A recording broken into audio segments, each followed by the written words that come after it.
From Pacifica, this is Democracy Now! In Burma, at least 15,000 people have died, 1 million displaced following a devastating cyclone. We'll get the latest. Then Monsanto's harvest of fear. We'll speak with Pulitzer Prize-winning journalist Jim Steele about the company's genetically modified seeds and its tactics against small farmers. And former White House strategist Kevin Phillips on bad money, reckless finance, failed politics, and the global crisis of American capitalism. All that and more coming up. Welcome to Democracy Now!, democracynow.org, the War and Peace Report. I'm Amy Goodman. In Burma, at least 15,000 people are feared dead following a devastating cyclone. Another 30,000 people are still missing. Aid agencies estimate as many as 1 million people may be without shelter. The storm hit Burma Friday night. For over 10 hours, winds traveling up to 150 miles per hour struck Burma's largest city, Rangoon. More than 20 inches of rain were dumped on the city. Satellite images from NASA show virtually the entire coastal plain of Burma underwater.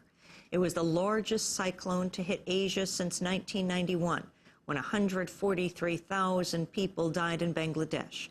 On Monday, Burma's military junta said it would allow some foreign aid groups to enter the country. Australian Foreign Affairs Minister Stephen Smith offered assistance.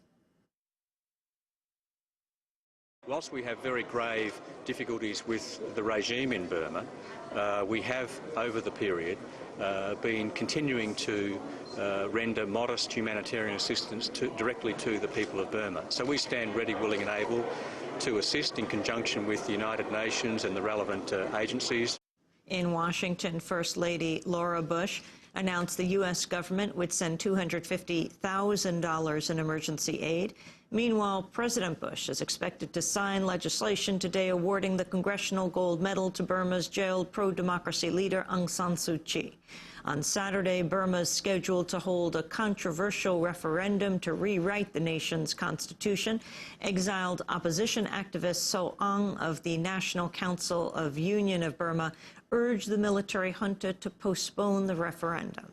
We are calling the international community to press the military regime to immediately defer the referendum in order to address the devastation left by this cyclone Nagris. After these survivors' main needs are met, and the regime can proceed with the rescheduled referendum, and this time under free and fair conditions, and including the presence of the international monitors. Burma's military regime initially said it would proceed with the referendum, but now officials say the vote will be postponed in 47 towns hardest hit by the cyclone. We'll have more on Burma after headlines. Here in the United States, voters head to the polls today in North Carolina and Indiana for two closely contested primary races between Senators Barack Obama and Hillary Clinton. At a campaign rally in Greenville, North Carolina, Senator Clinton said she's best suited to win in November. I believe that I would be the best president and the stronger candidate against Senator McCain. And ultimately, this is about getting to 270 electoral votes. If the Democratic Party had the same rules as the Republican Party, I would already be the nominee. Despite a series of recent setbacks, Senator Obama said he still expects to win the nomination. Obviously, we're focusing right now on Indiana and North Carolina. I don't like to get too far ahead of myself. That's why I think we've done well as we campaign state by state. But I'm confident that I will win this nomination.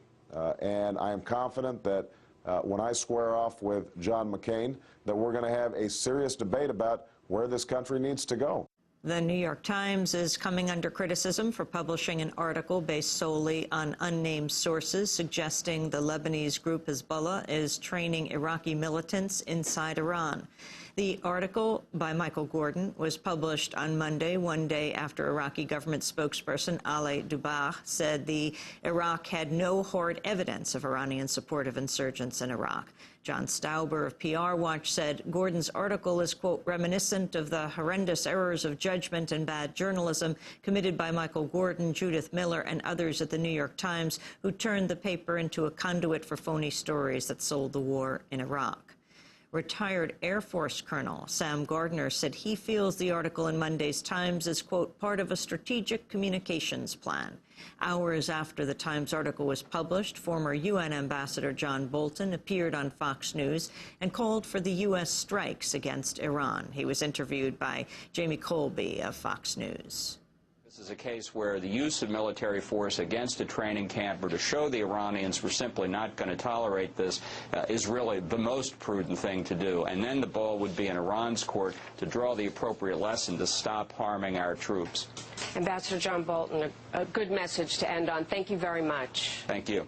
John Bolton appearing on Fox News. Meanwhile, Iran has reportedly suspended talks with the United States to discuss Iraqi security. According to the New York Times, Iran called off the talks to protest the ongoing U.S. offensive against Shia Iraqis in Baghdad. The U.S. government's top psychiatric researcher estimates the number of suicides among veterans of wars in Iraq and Afghanistan may exceed the combat death toll of the wars because of inadequate mental health care. Thomas Insel, director of the National Institute of Mental Health in Bethesda, Maryland, said community mental health centers have failed in providing adequate care to veterans. A recent study by the RAND Corporation determined 20% of returning U.S. soldiers have post-traumatic stress disorder or depression, and only half of them receive treatment. The House Veterans Affairs Committee is holding a hearing this morning on the issue of veteran suicides. Steve Rathburn from the University of Georgia will be testifying. According to his research, as many as 120 veterans are committing suicide every week. A top advisor to UN Secretary General Ban Ki-moon has urged the United States and other nations to overhaul its system for sending food aid to countries in need. Professor Jeffrey Sachs says countries should be given resources to help grow their own food. If you help them to grow more food rather than shipping food aid, you'll produce an escape from poverty. If you ship food aid, you'll meet 1/5 of the food needs. People will suffer. It will be very expensive, and you'll do nothing to help them get out of poverty. Jeffrey Sachs also says the United States and Europe should cut back on production of biofuels. The second thing I believe we need is to cut back significantly on our biofuels programs, which were understandable at a time of much lower food prices and larger food stocks, but do not make sense now in a global food scarcity condition. In the United States, as much as 1/3 of the maize crop this year will go to the gas tank. And this is a huge blow to the world food supply. An Iraqi man has sued 2 U.S. military contractors, claiming he was repeatedly tortured while being held at the Abu Ghraib prison. In the lawsuit, Imad al-Janabi says employees of Khaki International and L3 Communications punched him, slammed him into walls, hung him from a bed frame, and kept him naked and handcuffed in his cell. Georgia is set to execute William Earl Lynn tonight. He'll become the first U.S. prisoner to be put to death since the Supreme Court ended a de facto 7-month moratorium on capital punishment. Anti-death penalty campaigners have planned protests outside the prison and in 5 cities across the state. Since the Supreme Court ruling 3 weeks ago, states have scheduled at least 14 more executions to take place over the next 6 months. Meanwhile, in North Carolina, an innocent man has been released after spending 14 years on death row. Levon Bo Jones is the 5th death row prisoner to be exonerated in the United States in the past 11 months. A new book on Mumia Abu-Jamal asserts the former Black Panther and journalist did not kill Philadelphia police officer Daniel Faulkner. In his book, The Framing of Mumia Abu-Jamal, J. Patrick O'Connor concludes the actual killer was Kenneth Freeman, a business partner of Mumia's brother. Freeman died in 1985.